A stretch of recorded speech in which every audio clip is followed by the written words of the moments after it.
নমস্কার, দেখছেন কলকাতা টিভি। আপনাদের সঙ্গে রয়েছি আমি ঋষিকেশ। ককরোচ জনতা পার্টির প্রধান অভিজিৎ দীপকের বিরুদ্ধে এবার এফআইআর দায়ের। মহারাষ্ট্রের অওসা থানায় এফআইআর দায়ের করা হয়েছে।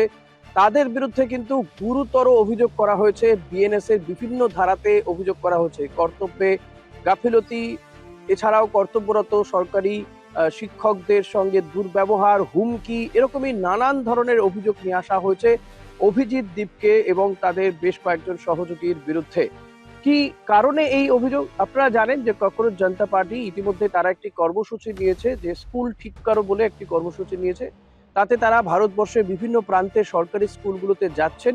সেই স্কুলগুলোর কি পরিস্থিতি সেটাই সাধারণ মানুষের সামনে তুলে ধরছেন, বা সেই ছবি তারা করছেন, যেটা সোশ্যাল মিডিয়াতে তারা আপলোড করছেন। ইতিমধ্যে আমরা দেখেছি যে রাজস্থানে এই ধরনের ভিডিও করতে গিয়ে এলাকার লোকজনের দ্বারা তারা প্রহৃত হয়েছেন। যদিও ককরোচ জনতা পার্টির অভিযোগ যে বিজেপির লোকজনই তাদেরকে মারধর করেছিল, এমনটা কিন্তু তারা অভিযোগ করেছেন। আর এবার একেবারে থানায় এফআইআর দায়ের করে দেওয়া হয়েছে অভিজিৎ দীপকে এবং তাদের সহযোগীদের বিরুদ্ধে। কি কি অভিযোগ করা হচ্ছে? অভিযোগ করা হচ্ছে যে সরকারি স্কুলে হঠাৎ করেই এই ককরোচ জনতা পার্টির কর্মীরা তারা ঢুকে পড়ছেন, ঢুকে পড়ে ছাত্রছাত্রীদের সঙ্গে কথা বলছেন, তাদেরকে এক জায়গায় জড়ো করছেন, জড়ো করে তাদের রিয়াকশন নিচ্ছেন, ভিডিও করছেন, যাতে পঠন পাঠনের বিস্তর সমস্যা হচ্ছে, পড়াতে পারছেন না। এবং এমনও অভিযোগ নাকি করা হচ্ছে যে আশপাশের স্কুলগুলো থেকে ছাত্রছাত্রীদের নিয়ে এসে ভিড় করে এই স্কুল, তাদের খাতায় নাম লেখানো হয়। এই ধরনের বহু বহু অভিযোগ করা হয়েছে। ফলত সেই কারণেই এই সমস্ত ককরোচ জনতা পার্টির এই যে কাজ, সেই কাজকে কোথাও গিয়ে বলা হচ্ছে যে সরকারি কাজে হস্তক্ষেপ করা হচ্ছে, আইন লঙ্ঘন করছে। এবং সব থেকে বড় বিষয় যেটা, ককরোচ জনতা পার্টি যে দাবি নিয়ে তারা এই ধরনের আন্দোলনে নেমেছে, যে স্কুল ঠিক করো, অর্থাৎ স্কুলে যাতে পঠন পাঠন ঠিকঠাক হয়, যাতে সেখানকার পরিবেশ থাকে পড়াশোনার জন্য সরকারি স্কুলগুলোতে। কারণ বিভিন্ন জায়গাতেই দেখা যাচ্ছে যে সরকারি স্কুলগুলোর একেবারে দৈন্যদশা অবস্থা। যেখানে রান্না হয় সেইখানে দেখা যাচ্ছে যে নোংরা আবর্জনা, হয়তো যে ছাদ রয়েছে সেই ছাদ ভেঙে পড়ছে।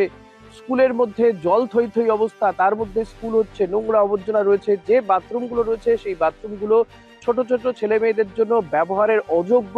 এই ধরনের অস্বাস্থ্যকর, অপরিচ্ছন্ন পরিবেশেই কিন্তু গোটা দেশের বিভিন্ন প্রান্তে এই ধরনের সরকারি স্কুলগুলো চলছে। যে সরকারি স্কুলগুলোতে কোনোভাবেই পঠন পাঠনের যোগ্যই নয়, সেই সরকারি স্কুলেই নাকি এই ককরোচ জনতা পার্টির কর্মীরা ঢুকে পড়ে সেখানে পঠন পাঠনে বিঘ্ন ঘটাচ্ছে, এমন গুরুতর অভিযোগই নিয়ে আসা হয়েছে অভিজিৎ দীপকেদের বিরুদ্ধে। স্কুল ঠিক করতে গিয়ে কি এবার হাজতবাস হবে অভিজিৎ দীপকেদের? এই প্রশ্ন কিন্তু উঠে যাচ্ছে। কারণ বারবার করে আমরা দেখেছি যে দেশের সরকারের পক্ষ থেকে বলা তো হয় মুখে যে এই ছোট ছোট ছেলে মেয়েরা তারাই ভবিষ্যৎ, শিশুরা, ছাত্ররা, পড়ুয়ারা তারাই হচ্ছে আগামীর ভবিষ্যৎ ভারতের। কিন্তু সেই ভবিষ্যৎ কোথায় গড়ে উঠছে সেটাই তো তুলে ধরতে চাইছিলেন অভিজিৎ দীপকেরা।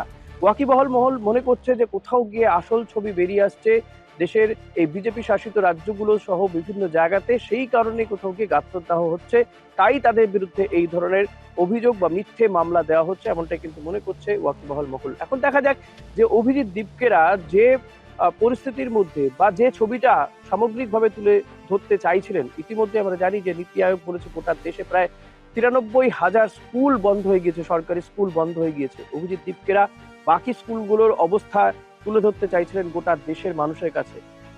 সেটা করতে গিয়ে কি এবার হাজতবাস হবে, নাকি অভিজিৎ দীপকেদের এই যে স্কুল ঠিক করো কর্মসূচি সেটা থেকে তারা পিছু হটবেন, সেটাই এখন দেখার বিষয়। আপনারা দেখতে থাকুন কলকাতা টিভি, রাত দিন 7 দিন।